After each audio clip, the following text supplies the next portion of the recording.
delighted to present this exhibition of Stephen Pace. We have worked with Stephen Pace and Kathy Clayman, the director of the president of the foundation, for over 10 years now. So we worked with Stephen when he was alive, and after he passed, his widow, and now Kathy, and we are grateful to work with such beautiful paintings. Stephen Pace started out as an abstract painter. He studied with Hans Hofmann, and many of you know that work. We've had 2 shows of that period of work. Here we've decided for spring, on this beautiful day, to present to you works from after 1962, when he sort of moved his style into a representational style. We are thrilled today to have the expert on Stephen Pace, Martika Sawin, with us. She was the head of the art history department for almost 30 years at Parsons School of Design, and started the program, the beloved program of Parsons in Paris, which many students that go to Parsons participate in. She's written over 100 articles and books on artists. We have a connection because she writes on some artists that are lesser known. There's an artist that I love from Maine called Alan Gussow, and he's a favorite of mine. And she really takes heart on writing on some artists that are well known and others that are lesser known. Just to show you, this is the Stephen Pace book that she wrote. It's a beautiful monograph on the artist and the best thing that is written on him. And so we are so pleased to have you today. One other thing I want to mention is, beyond this show, it's up till April 20th, we are pleased the foundation has put together an exhibition of Stephen Pace that is going to show in Provincetown this summer, the Provincetown Art Museum. And so this gets Pace back to his roots where he studied with Hoffman. So please join us. It opens July 12th in Provincetown and runs through September. So that's a big thing for us, and we're so pleased. So I welcome you, Martika. Thank you, Christine, and thank you for doing this wonderful show. It's such a pleasure to be here in the middle of these paintings, which for me is very nostalgic because back in the 1950s, I wrote several reviews of Stephen Pace's exhibitions. And in those days, in order to have the review come out when the show was on the wall, we would often go to the artist's studio or the warehouse where the works were and write the review so it would appear in publications at the time the show was up. And I went to a warehouse to look at Steve's watercolors on paper. It was a show of his works on paper. I think it was going to be at the Howard Wise Gallery. He had 3 exhibitions during the 50s. So anyway, I met him there in the warehouse just very briefly.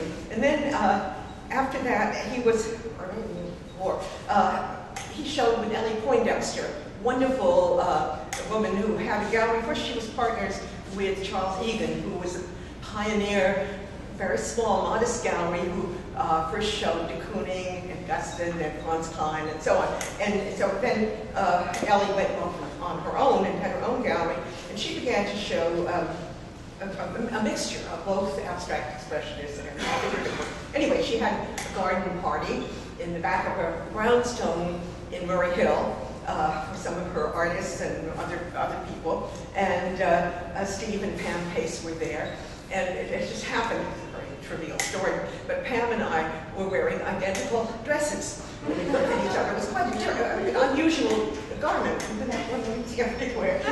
In those days, we wore dresses to a garden party. Anyway, we became fast friends. And so I kept up with the Paces more or less over the years. And then in later years, we had our love of Maine in common. And we both spent as much time of the year as we could.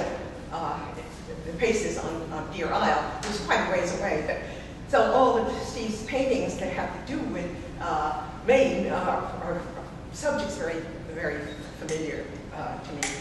I have to start in the very beginning.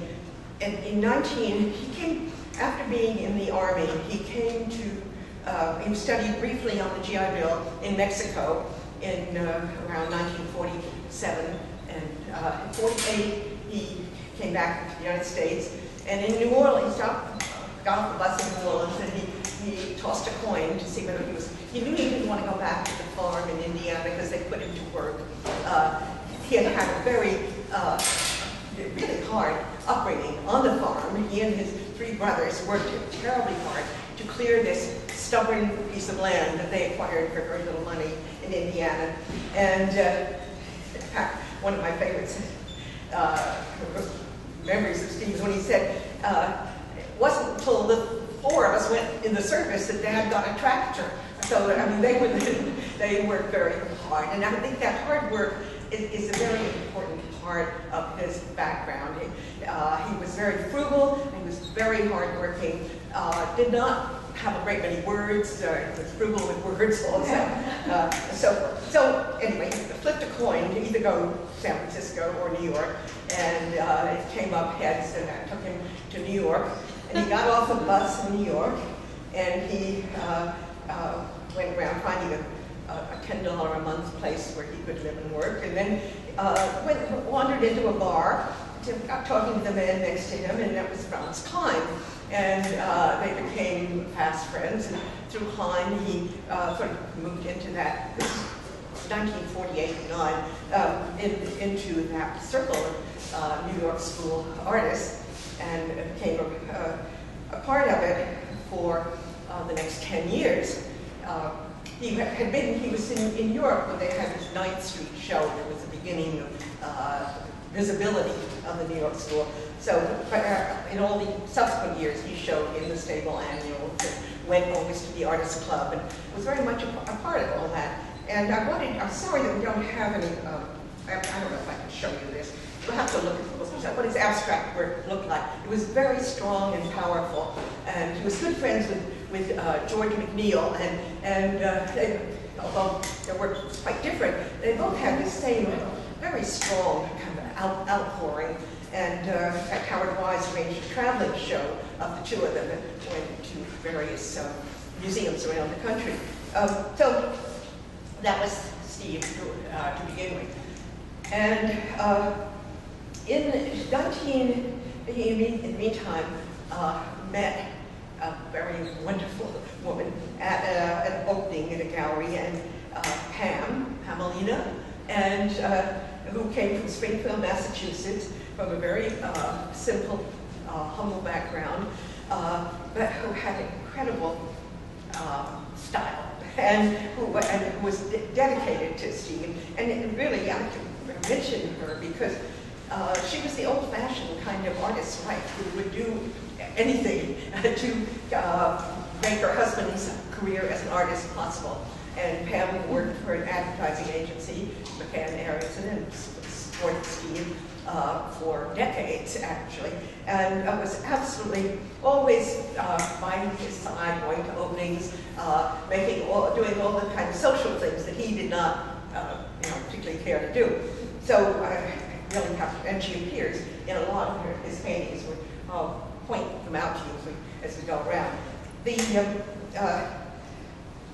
Anyway, so in the early 60s, something happened with that advertising agency, Ken Erickson, I don't know. Anyway, that she stopped, I don't think she was still working there at that time, but they were offered a free place to live out in the country, and sort of looking after this quite a wonderful stone house out in Pennsylvania.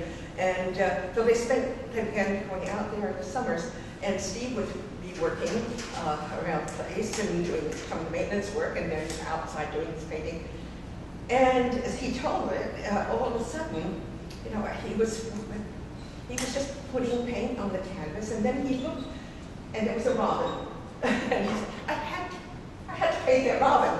And from that point on, and we'll see one of those very early paintings, his work sort of gradually tilted towards painting from lights, and figures came back, and landscape, and so on. And he went on, and Howard Wise, who had been showing mainly abstract art, continued to show his work, and people, no one complained that he had changed. And I think, we'll move on in just a minute. I just want to say one more thing, is that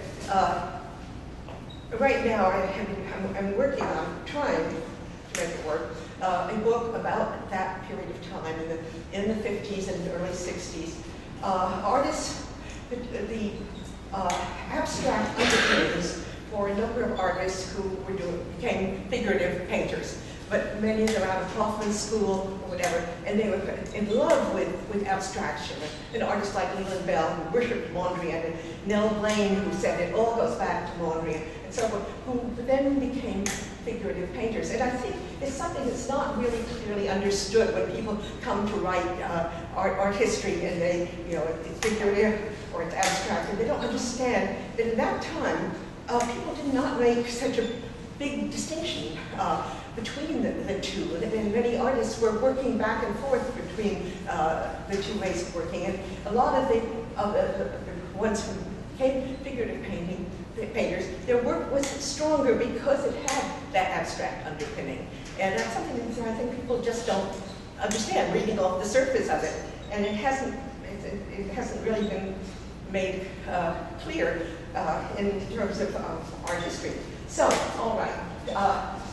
This is one of the first paintings that when he began to do figures. And you can see he's still doing broad, sweeping strokes and very loose painting and very loose kind of way of dealing with a figure, with foreshortening and perspective and so forth. He had a classic training with an artist out in who was giving a WPA course in the 30s out in Indiana near Steve's home. So he was made to study anatomy, and especially he had to study the anatomy of horses, which was underlay these wonderful paintings of horses that he did later on. And that, very loose as they are, he knew horses.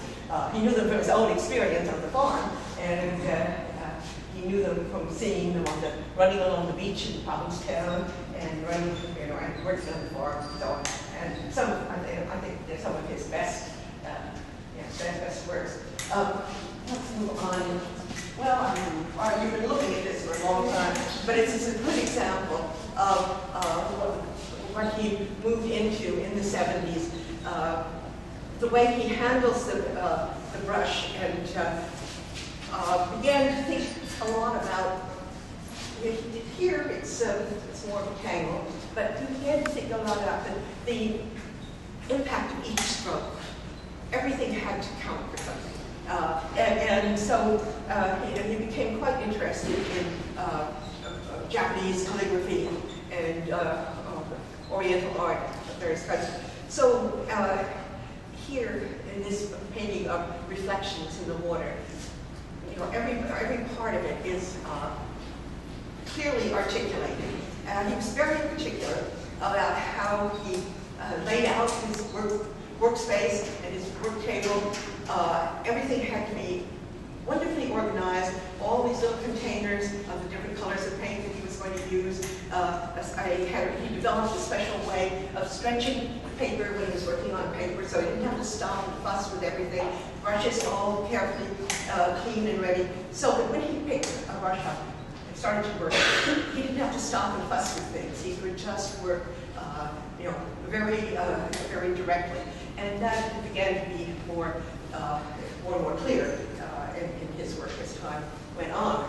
So let's move on into the next group. In the middle of this wall is one of the early works that he did, working from life. It's his wife Pam holding a cat, and this is also early on in that time. This is from '62.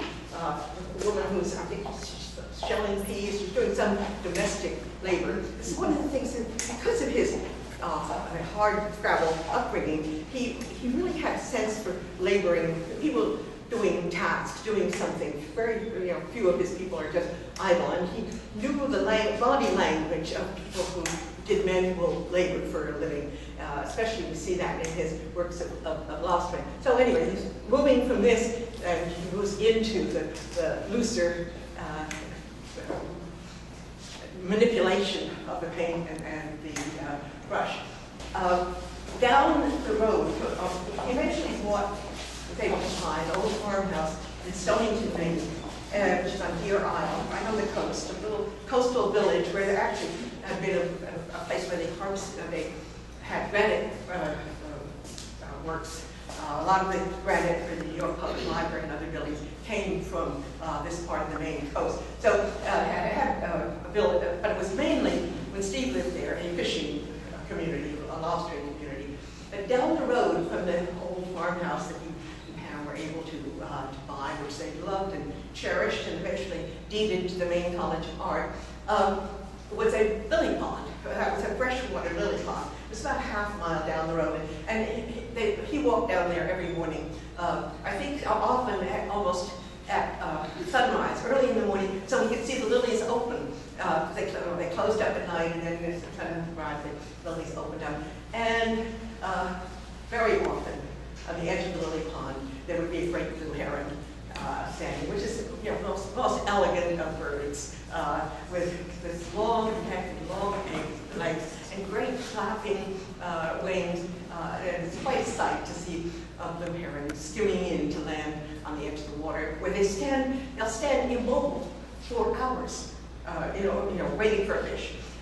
So Stephen had some wonderful paintings of that heron standing by the lily pond. And then from his porch, this old farmhouse, you can see the water.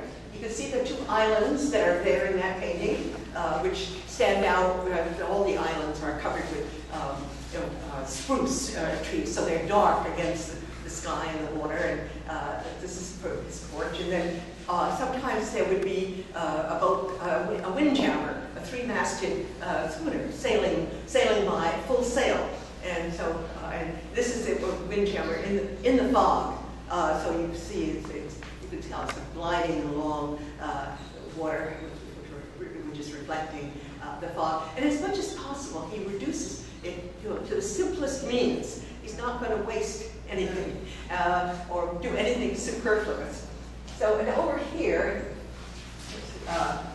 wonderful painting of the lobstermen that work on one of the wharfs. The lobsters, when they take the lobsters out of the boats when they've been caught, they put them in wooden crates, and here they are holding with rope handles, and so they're holding the crates full of lobsters to the shore.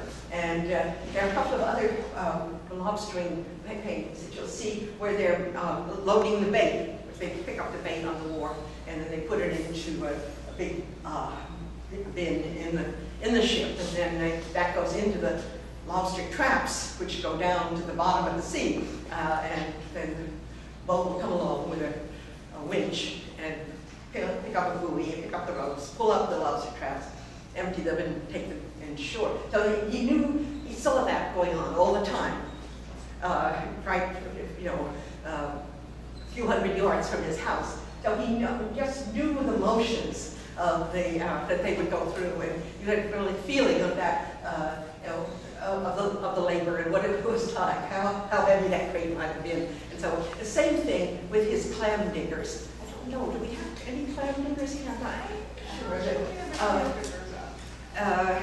He was just a master of the positions of the clam diggers with their short rakes out squatting down out on the flats at low tide.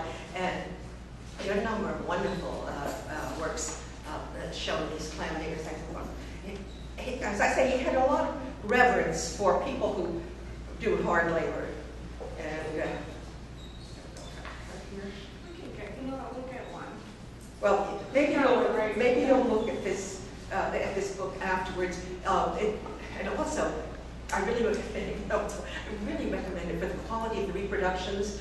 They are marvelous, and the numbers of them. It's a whole biography of Steve in paint, and you can buy it from Amazon for $6. So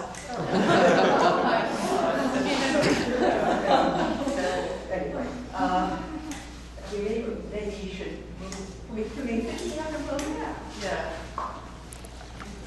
The way he handles the brush in a way that is suitable to what he's painting. These are the posts that hold up the wharf here, so you have certain kind of stroke there. Up above, seagulls coming. The seagulls come in a great flock when the boats come in, and look, some of the some of the lobsters are thrown back overboard because they're too small for the legal catching measurement. And so he'll have a certain kind of stroke, leaving often empty canvas, empty white canvas. Here it's mostly paint, but I think you find some areas of white that stand for the seagulls flying in to scavenge whatever they can. Seagulls are scavengers. They don't fish for themselves. They wait till somebody else drops fish.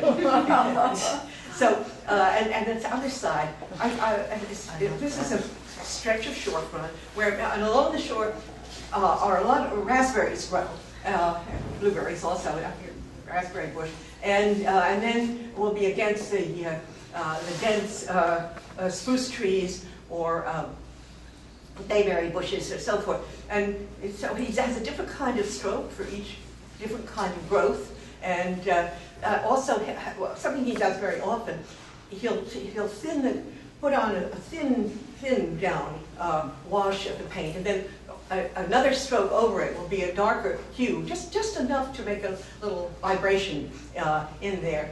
And then, I don't know, Kathy, maybe you have an answer to this. If he had a special brush for making those waves, it looks like it would be a four or five pronged instrument that pulls across to make the wave. And you'll see that under it is a lighter, it uses a lot of an oval stroke. And the ovals are under there in a thinner wash on paint. And then a slightly darker shade, the gray, goes over, creating the effect, really, of a watery surface. So the brush, like as in a lot of Oriental calligraphy, that brush stroke is very guided, geared to the subject and appropriate for the subject. And I want to tell you one other thing about this relationship. He really revered that wonderful brush drawing, ink drawing of 5 apples, 3 apples. He had a little reproduction of it hanging near his easel. And that to him was the essence of how, what painting should be, as minimal as possible and yet as telling as possible. And he, once heard somebody who was teaching Oriental calligraphy talk about how important it was for the teachers of calligraphy that one go for a walk before starting to work, go out in the country and walk and clear your mind completely, so that when you came back, the only thing in your mind was what your brush stroke on the paper. And I think that Stephen, in many ways, even metaphorically, went for that walk, because I think he tried to keep his mind absolutely free of other concerns. And thank goodness for Pam, who made that possible. And so that when he started to work, that was all that was in his mind, a vision. Unfortunately, we do not have here any examples of his recollections of the farm life. In his later years, he went in his mind back to his life on the farm, and there are paintings of he and his brothers harvesting corn. When they harvested the corn, there'd be a wagon, team of horses, and they pick the corn and in one motion shuck it and toss it into the wagon. And he captured those gestures of farm life. And so that is a wonderful series in his work, which I'm sorry we don't have examples of. So I think I would love to know if you have some questions about all this. And I hope you'll look at the other works, the earlier ones. And I think I should say one more thing. What? They took out clam diggers. Oh, They took out clam diggers. Oh, good. Okay, let's go look at the clam digger.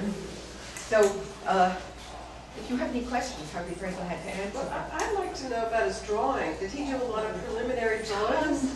Tons of drawings, but they weren't necessarily drawings for painting. Sometimes he would turn them into a painting. Oh, there were trunks full of drawings.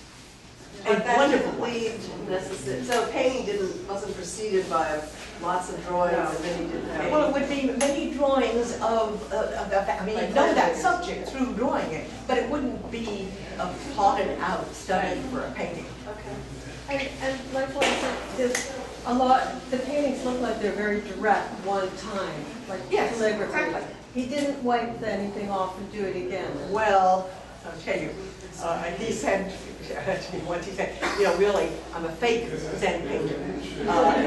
He would take tape. He didn't like something.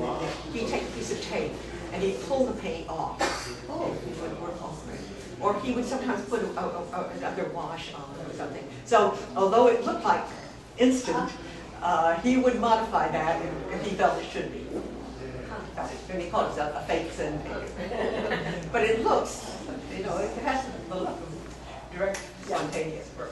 Did he work plein air? Did he, Do what? did he work plein air? Did he work outside? Oh, well, he drew outside. Yeah. Yeah, you'll see a number of paintings and drawings of himself at work.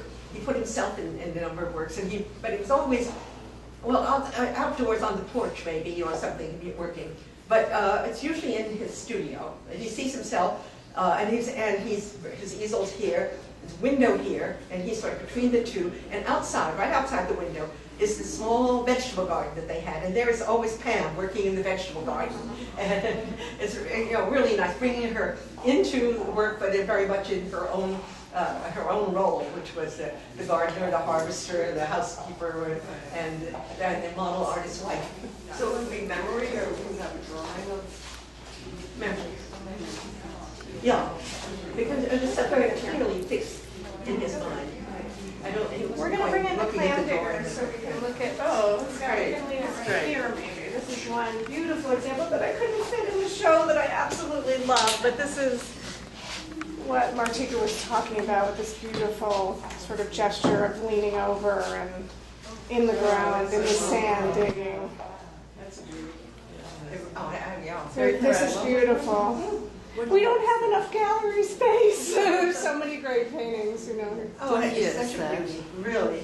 It's amazing. And you can, you know, you Yes, also sense the expanse of water behind and the areas that catch the sunlight and reflections. And It looks nice. I have a question about this. I'm going to say more minimal and reductive painting because as we've done a lot of shows of pace, Kathy Clayman and I have sort of fallen in love with some of these paintings, but the negative space becomes the most maybe important. This is called Gulls and Pier.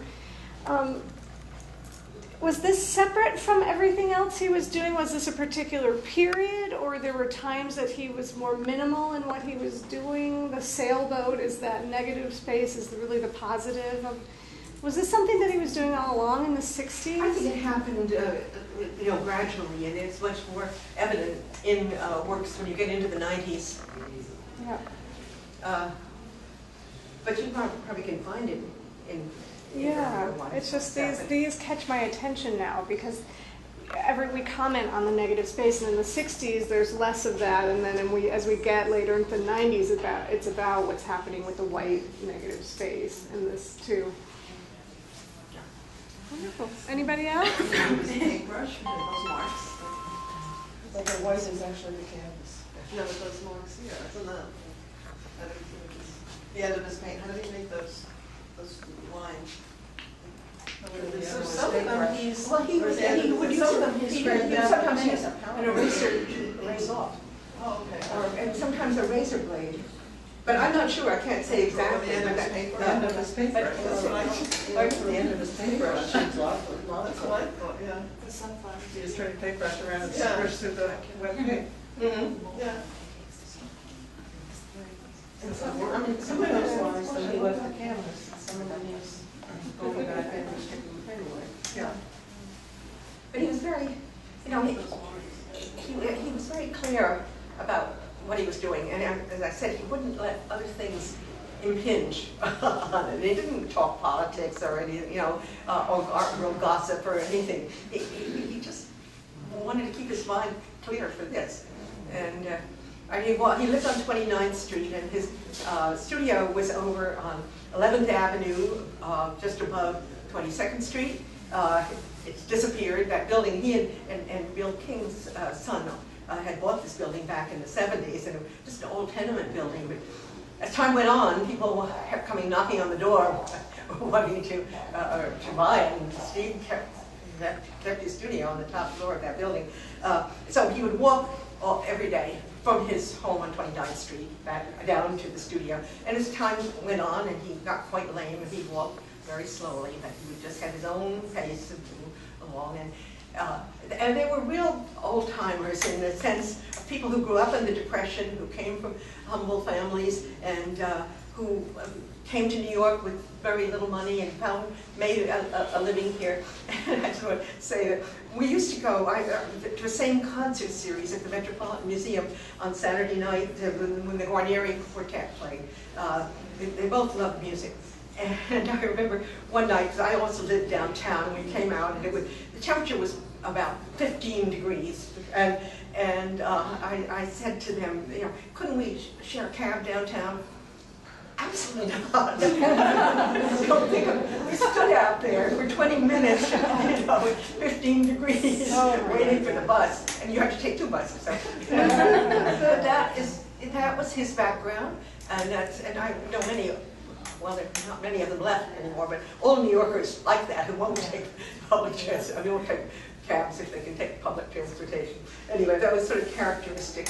So, any questions? Well, did he know Avery? There feels like Oh, yeah. I'm I'm sorry, I should have mentioned, because that was very important. When he was in Mexico on the GI Bill at San Miguel Allende in about 1947, 48, he was painting, and a young woman or teenagers stopped and started talking with him, and it was Marge Avery, Milton Avery's daughter, and through her he came to know Milton, and he really kind of, in a way, I mean, his work is close to Avery, but it's not. It's very different.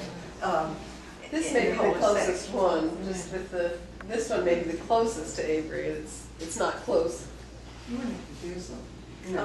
Yeah. Anyway, they were always good friends, and Pam became very good friends with Sally Avery, and Pam said Sally Avery was the model for her of what an artist should be. Sally supported the family all those years doing commercial art, and so anyhow, it was a real important friendship for him. But Avery died much before Steve. So, anything else? I have one other thing I have to say. I think that one of the reasons why, for a long time, you didn't see that much of Steve's work, and it didn't get into history books. Because people say, where does that fit in? They didn't realize what, all the abstract background and so forth. And so the people, the critics of the time, just saw him as a representational painter, old-fashioned or whatever, and it didn't make any headlines, and they didn't stop to see what it was that he was doing that was his own thing, and it didn't have necessarily a pigeonhole to put it in. People always ask, where does he fit in? He's not a fitter-inner. So, what was his breakthrough for showing? When did he start to show his work? Oh, he always showed. Right first when he came to New York. Where did he show? He showed at the Artists Gallery in the, maybe 49, certainly in the 50s. He had 3 shows at least in the 50s, and then he showed with Howard Wise, who was showing the abstract art, but he also accepted when Steve changed. He showed there, and then with Ellie Poindexter, who was very accepting of figurative art. She showed a number of artists who, like De Niro, and she showed early Diebenkorn when he was doing his figurative work, and so forth. So he didn't have any trouble showing, although I don't think anybody really cared for the last dealer that he had. When about did he go from being more abstract to being figurative? Well, the buying public lagged behind in some respects, and there were people who wanted work that could recognize the subject. It wasn't, not everybody was rushing to collect abstract expression.